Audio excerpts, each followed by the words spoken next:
Labas rytas, broliai sesės. Nu ką, nuostabi diena, saulutė šviečia ir šiandien noriu pakalbėti net prisimerkęs apie tokį dalyką, kad tarp žmonių sklando tokia nuomonė, kad saulė žiemą žymiai silpniau šviečia negu vasarą. Dabar jau beveik gruodžio vidurys, tokių dienelių kaip šita tikrai labai retai pasitaiko, todėl naudojasi progą ir padarysiu tokį, žinot, nedidelį eksperimentą.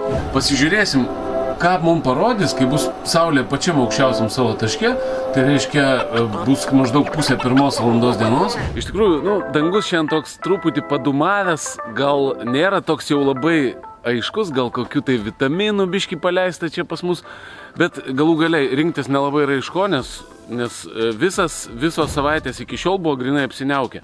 Ir mūsų inverteris, ir mūsų saulė elektrinė yra ištroškusi tiesiog saulės. Tai vat padarysim tokį šiandien nedidelį eksperimentą, net akis ašaroja, aš irgi atpratęs nuo saulės, kaip ta saulė maitina mūsų saulės baterijas. Dabar dar rytas palyginus. Atstovi, mato, ten mūsų saulės elektrinės, toj nueisim ten pasižiūrėsim ir svarbiausia, nueisim į namus, pasižiūrėsim, kaip saulė krauna akumuliatorius. Protingi žmonės sako, kad šitos saulės plokštės, jos iš tikrųjų veikia kaip puslaidininkai. Aparatūroje, elektroninėje aparatūroje puslaidininkai yra netgi specialiai aušinami, kad veiktų efektyviau. Tai, ką žinau, žiemą specialistai sako, kad jos veikia tikrai efektyviau net negu vasarą. O, kaip saulutė šviečia, net negaliu, iš tikrųjų ašaros bėga. Dabar dar, žinot, toks kaip ir sąlyginai rytas yra. Pagal vasarą tai čia jaučiu kokia kaip 8 valandą, dabar pusė 11 ryto, saulė dar ne visai aukštai, bet jin aukštai ir nepakils, maždaug iki tiek ir po to iškart leisis. Jau trumpiausios tos dienos dabar. Tai man šiaip labai iš tikrųjų keisti žmonės, netgi tikintieji mokslų, nesuvokia, kad pagal visas teorijas saulėgi nėra nutolus nuo Žemės toliau žiemą negu vasarą. Nes kitaip Australijoje nebūtų vasara šiuo metu, kaip pas mus žiema. Ar teisybė? Bet pasirinkimo nedaug. Iš tikrųjų, tai tokių dienų kaip šita labai reta. Gruodžio mėnesį. Tai ką, pasidžiaukim saulę, einam bandyti. Esam prie mūsų inverterio ir štai tiesos atskleidimo metas. Turim pusę 11 ryto dabar ir mūsų baterija kraunama 1,5 kW stiprumu. Matot, kaip išsilgia mūsų akumuliatoriai saulės 50 V įkrovimas, jau kažkada ir iš elektros valdiškos bandžiau pasistiprinti truputėlį. Ir matot, tas pusantro reiškia kilovato mano pajėgumais tai iš tikrųjų yra labai nemažai. Tai yra visiškai normalus parodymas vasaros dienom. Pasižiūrėsim, ką mums parodys, kai bus saulė pačiam aukščiausiam savo taške. Tai reiškia, bus maždaug pusė 1 valandos dienos. Pasižiūrėkit, toks dangus atrodo kaip ir mėlynas, bet ten tolumoje jau kažkokie tai debesiukai traukiasi ir šiaip visas dangus jis toks per kažkokį rūkelį biški viskas. Šiaip tai iš tikrųjų gruodis yra pats toks liūdniausias metas mano pastebėjimais. Pasižiūrėkit, mūsų saulės elektrinė stovi pakreipta dabar visiškai kampu, kaip saulė šviečia. Taip statmenų kampų stovi elektrinės plokštės. Žiemą jisai priklauso, kad būtų 78 laipsniai, o vasarą 30 laipsnių maždaug tokioje pozicijoje. Dabar manau, kad saulė ne tik, kad neblogiau, o dar geriau krauna saulės elektrinę. Ką, einam pasižiūrėti. Mūsų laikrodis rodo 11:15. Einam dar kad patikrint, ką daro inverteris ir kaip krauna saulė. Broliai ir sesės, pasižiūrėkit. 11:15 ir turim jau 1,8 kW. Visai, sakyčiau, neblogas rezultatas. Manau, kad taip nepakils pas mus iki 2,5, gal 2,6 kaip vasaros geriausiom dienom.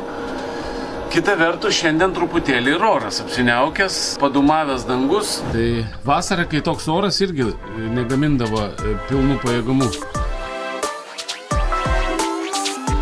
Todėl vasarą irgi būdavo maždaug 2-3 tokiais panašių orų. Čia pasižiūrėkite, šitą skaičiuką, 32 amperai šiuo metu yra kraunama elektrinė. Tokio vaizdo aš jau nemačiau, nuo lapkričio pradžios, gal nuo spalio vidurio. visas gruodis apsiniaukęs. Toks labai keistas ir sunkiai paaiškinamas mitas, kad daug kas įsivaizduoja, kad žiemą saulė mažiau aktyvi negu vasarą. Taip, galbūt vienintelis dalykas, kas gali būti iš tikrųjų, tai kad, negaliu net žiūrėti, kad saulė, kadangi jinai pasvirus yra horizonto atžvilgių žymiai labiau, tai jai tenka praeiti žymiai didesnį atmosferos sluoksnį, tai va kalbėsiu. Jai tenka praeiti per žymiai storesnį atmosferos sluoksnį, nes įsivaizduokit, jeigu mes manom, kad Žemė gaublys,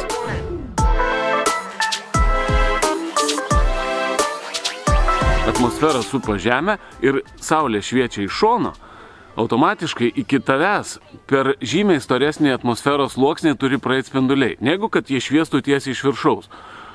Galbūt taip, sutinku, bet mes dabar ir išbandysim, ar iš tikrųjų tas mūsų, pavyzdžiui, inverteris gauna žymiai mažiau saulės energijos negu vasarą. 7 minutės po 12 einam pažiūrėti inverterį. Štai ir tas iškilmingas momentas, inverteris viršijo 2 kW. Štai, sakyčiau, taip jau praktiškai priartėjom prie vasaros rodmenų. Aišku, vasara būdavo ir 2,5 ir 2,6 netgi gerom dienom, kai labai saulė plieksdavo, bet iš tikrųjų tai vasara, kai toks dangus, tai irgi labai panašiai gamindavo.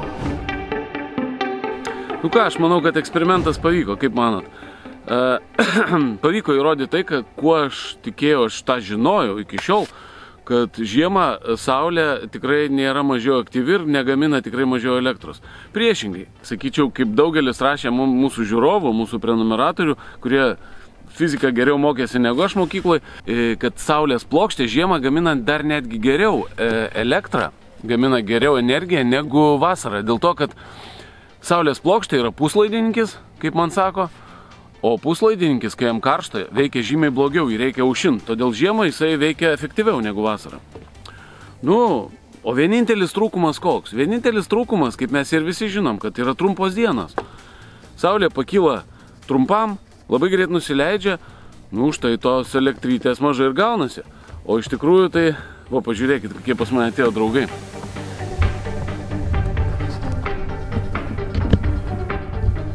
Teisybę sakau, Asvėja?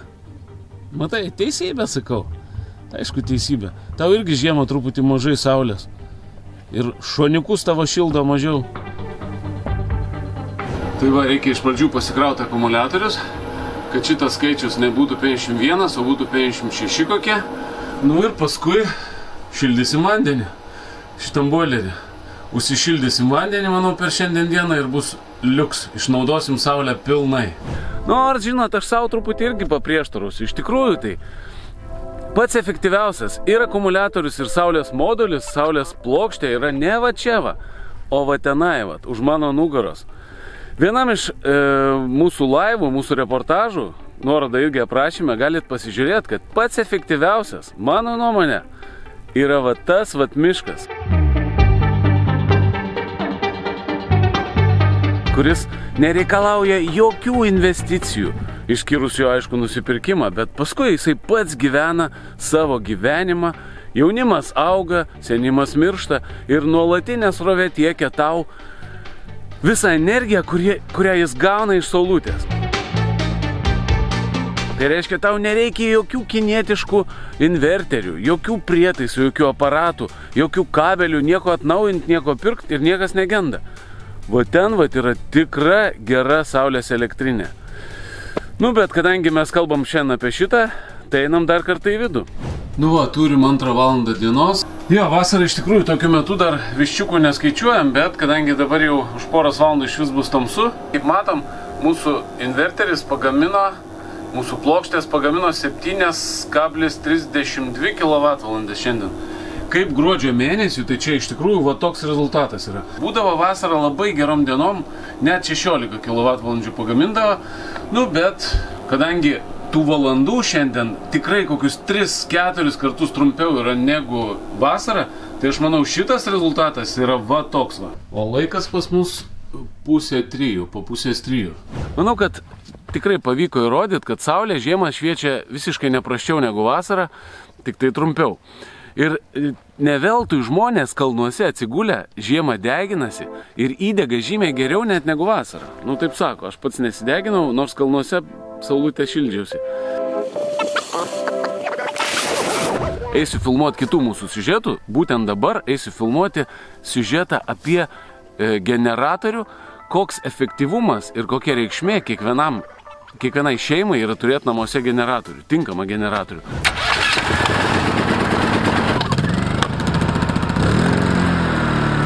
Pinigėliai brangus, bet efektas didelis. O jūs, jeigu norit palaikyti mūsų kanalą, mūsų reikalą, pirmiausia, prenumeruokit. Antras dalykas, tapkite mūsų bendruomenės nariais. Nu, o jeigu jūs spaudžia finansiniai sunkumai, dar viena išeitis, galit žiūrėti mūsų video pilnai ir nepraleisti reklamų. Tada irgi mus paremsit finansiškai ir mes galėsim truputį laisviau jausdamiesi. Pavyzdžiui, nuvažiuoti į Klaipėdą pas mūsų vieną draugą, kuris gamina raketinius pečius, kurie padeda sutaupyti 4 kartus daugiau malkų kiekvienam žmogui besišildančiam kietų kuru. Įsivaizduojat, tai yra toks antstatas ant pečiaus, tokia kaip dėžė, kaip bačka, kuri užsimontuoja ant dūmtraukio pečiaus, išeinančio iš, pavyzdžiui, geležinės buržuikės, krosnelės ir pasijungia kitas galas į dūmtraukį, kuris išeina į kaminą. Ir va šitas aparatas, jisai padeda sutaupyti iki 4 kartų malkų. Ne 40%, ne 4%, o 400%. Įsivaizduojat? Neįtikėtina. Aš pats, dar kol kas nelabai ir tikiu, bet jeigu viskas taip iš tikrųjų yra, tai aš porą tokių tikrai užsisakysiu pas mūsų draugą. Nu, o prieš užsisakant reikia iš pradžių nuvažiuoti ir pasižiūrėti, ar iš tikrųjų tai teisybė. Ir kaip visą tas atrodo, pačiupinėt. Taigi, būkit su mūsų kanalu, nuoroda kaip tapti nariu mūsų bendruomenės yra aprašyme. Nu ir ką, važiuosim filmuot.